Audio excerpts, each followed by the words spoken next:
Our last chapter of the semester is referring to the hip and pelvis.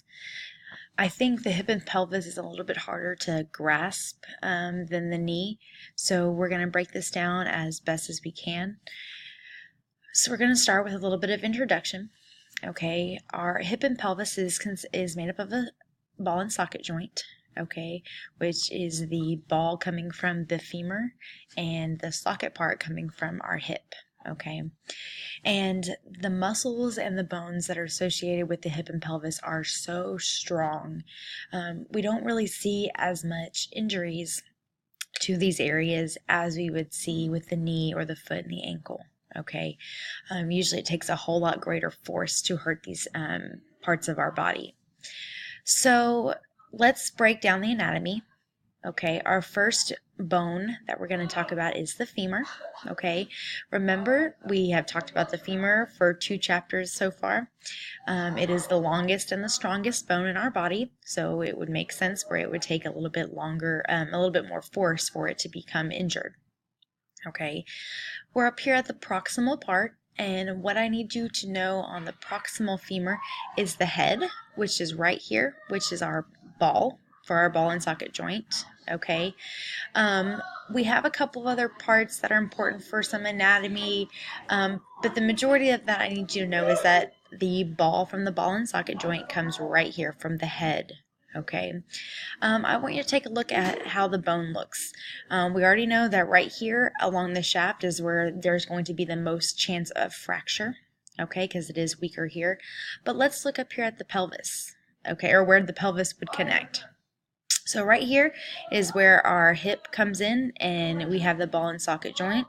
We have this part right here, the trochanter part, and then we have this little groove right here. Okay, sometimes we can get fractures there because it is a little bit thinner than both parts that are on either side of it. But again, any fracture to our femur is going to be unusual. The other side of that part of our bones is the pelvis side, okay? And it's formed by 2 innominate bones. And what that means is bones that don't really move, okay? And that's made up of the sacrum and the coccyx, which we're going to talk about in a second, okay? Each innominate bone is made up of 3 different parts, okay, or 3 separate bones. Kind of depends on how you look at it. It's one of those things where those bones is fused together, like we talked about with growing into adolescence. We have the ilium, the ischium, and the pubis, okay, and I'm going to show you the different parts of those in a second. So the pelvis as a whole, okay, is used to support the spine and the trunk. Okay, our spinal cord goes all the way down and literally dead ends into our pelvis. Okay, it's used to help transfer weight, so the weight that's on one side of my body gets moved to the other side of the body. That's kind of how we're allowed to walk and run. Okay, most of these are irregular bones, but they have a lot of flat parts on them, and that is good for muscle attachment, because we do have quite a few muscles here on our hip and pelvis area. Another aspect that I need you guys to remember is that the pelvis is our body's center of gravity. Why is that important? Well, in athletics, that's very important, because the farther away our center of gravity gets from our body, we fall down, okay? And so it helps us stay on our feet. Here is what the pelvis looks like. Okay, let's start with this one right here. This is showing the femur. Here is the head of the femur fitting into the socket, which is called the acetabulum. This is 1/2 of the pelvis. Okay, so looking over here, we've just cut the entire picture in half. This middle part right here that's connecting the 2 sides is where the sacrum and the coccyx. Okay, the coccyx is way down here. It's kind of like your little tail. All right, those are the very, very middle part of our tailbone. They do not really move. Okay, we're going to have several different parts on our pelvis that we'll talk about. Okay, but you can see how there is a lot of flat area that is very important for our muscle attachment. Okay. You guys can see these ASIS and AIIS. We've talked about these before. Remember, rectus femoris, this anterior inferior iliac spine, is where one of our quadriceps muscles attaches. So both of these views are looking at the anterior side, okay? That is going to be the side that we focus more on for our class purposes, but we are going to kind of break this down into a little bit more specific parts. So the hip joint itself, okay, is the synovial ball and socket joint, all right, which means that we can do pretty much any motion. We can do flexion, extension, abduction, adduction, circumduction, all kinds of things, okay? And the reason that is because this ball gets to rotate along into this socket, all right? And the socket's pretty deep, okay? I know we haven't covered the shoulder yet, but the hip joint socket is a whole lot deeper than the shoulder, okay, which allows for a big range of motion, but it's more secure, it's more stable because it's further into the socket. The socket itself right here, like I said a few minutes ago, is called the acetabulum. Okay, that is what the socket is called on the pelvis. Okay, and there are tons and tons of ligaments that cover to connect these two bones together, the femur and the pelvis. There's tons and tons of muscles that help, that are for movement but help to stabilize that joint. So any injury that requires this area to be dislocated or subluxed would require a great amount of force. So ligament-wise, as far as we go for this chapter, I just need you to know one little group, and it's just the iliofemoral ligaments, okay? And that just is the ligaments that are connecting the ilium, right up here, to the femur, and that's these ligaments right here, okay? There are a whole lot other ligaments that are in our hip, but for our purposes for this class, we're just going to talk about the iliofemoral ligaments, okay? And this picture right here shows the three parts of the pelvis pretty well. We have our ilium right here, which is on the top, and then we have our pubis, which is right in the middle, and the ischium, which is the bottom part, okay, kind of where our butt bone is. So this joint is used for great range of motion with a lot of strength, okay. Right over here in the middle is where our sacrum comes into play, okay, and there are some ligaments that connect the sacrum to the pelvis. Okay, let's get into the muscles a little bit. Like I said earlier, there's a lot of muscles in our hip and pelvis area. We are going to talk about most of them, but just kind of break it down. This is when our note cards come into handy. I made a chart that will help kind of keep these straight because there's a lot of movements because we have a ball and socket joint, and there's lots of muscles that make up those joints. So we're going to start with something that we talked about before. We're going to talk a little bit more of the muscles that are on the thigh. So we had our quadriceps that we covered in the knee chapter.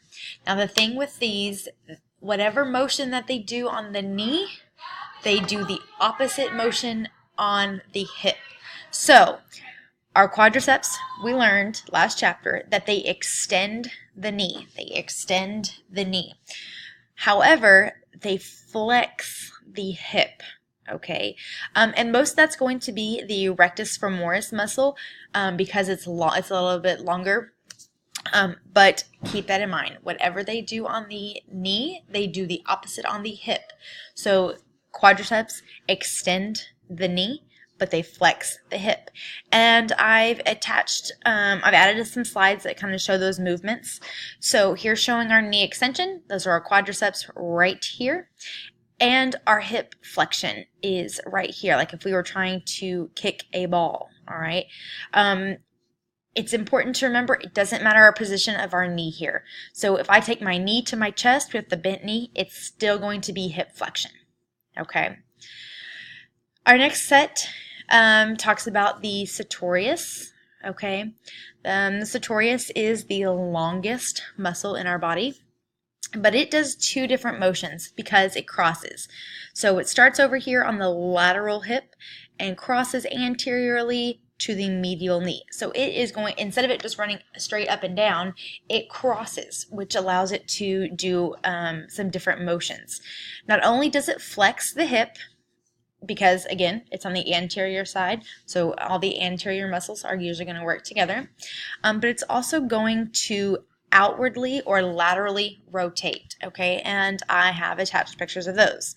So here's hip flexion, like we just saw on our quadriceps. Here's the picture with our knee straight and with our knee bent, but the hip is doing the exact same movement.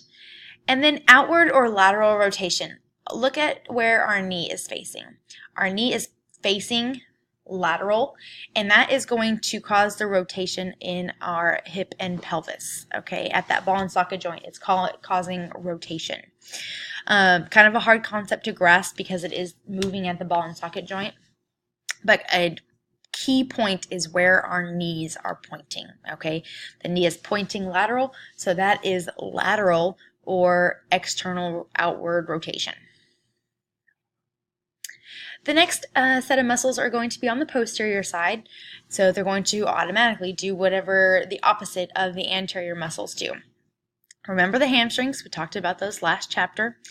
They flex the knee, they cause our knee to flex, but they also cause the hip to extend, okay? Hip extension. So here's a picture of this. Here's our knee flexion, okay? Trying to do some butt kicks. Here, with the knee straight, completely taken out of the game, is hip extension, the opposite of hip flexion, okay? I hope these pictures help you understand. It is kind of a hard area to grasp, I feel. The next set is medial muscles. There are a group of muscles that are called the adductor groups because they adduct. Okay, and they're made up of 5 muscle groups, or 5 different muscles make up that muscle group. We have adductor magnus, longus, and brevis. Well, we've already learned about longus and brevis. Magnus usually means it's the wider one. Okay, so if you can look at our picture here, we've got the adductor magnus, that's right here, the adductor longus, right here, and on this side, it's going to show you the brevis, which is just a little bitty one that kind of lies underneath the magnus. Underneath the longus. It's also made up of the gracilis, which is this really skinny muscle that's actually the most medial muscle in our leg. It is one that gets pulled a lot. Chances are if you've had a groin strain, this is the muscle that it's relating to. And then there's another little muscle right here called the pectineus, all right? So there's 5 muscles all on the medial leg, and they all are adductors. So here's a picture showing our adduction. Here's the lady standing up. She's crossing her body, that midline, adduction. And here with our knees bent, they're pushing their knees together, and that is adduction as well. Okay. We are going to pick up on hip musculature in our next video.